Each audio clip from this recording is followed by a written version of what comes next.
Idea numero 23807, oggetto asciugamani ad aria. Esposizione. Buongiorno, apparecchi elettrici di nuova generazione per asciugarsi le mani. Tanto è bastato a un dipendente del Comune di Venezia per vedersi assegnare un premio di 740 euro sulla base del punteggio assegnato alla sua proposta dalla commissione di valutazione.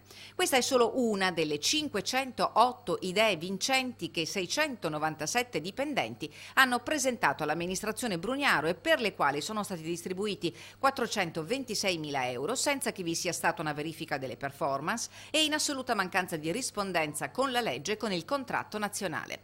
E così, dopo i 1136 ricorsi contro il sistema di valutazione del Comune di Venezia, la CGIL ha depositato un esposto alla Corte dei Conti.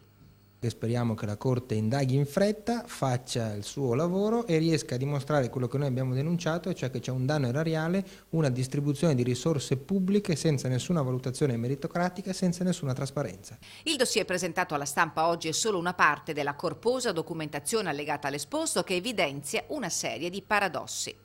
Qui si umiliano i lavoratori e si umilia la macchina comunale. Si danno più di 500 euro a chi propone un interruttore crepuscolare, se ne danno più di 700 a chi propone di distribuire stivali, se ne danno più di 700 e si arriva quasi a 2000 euro a chi propone di utilizzare droni per la polizia locale o istituire palestre o mense. Questo non è un modo per premiare chi lavora, ma un modo di accontentare alcuni. Un sistema che la CGIL respinge al mittente, che sarà motivo di scontro al tavolo della trattativa convocato per mercoledì prossimo. Sarà un momento difficile se si pensa di utilizzare le risorse pubbliche in questo modo, se si vuole rilanciare la macchina comunale, discutere di un decentrato che innova, migliora i servizi ai cittadini e investe sulla qualità dei diritti di cittadinanza.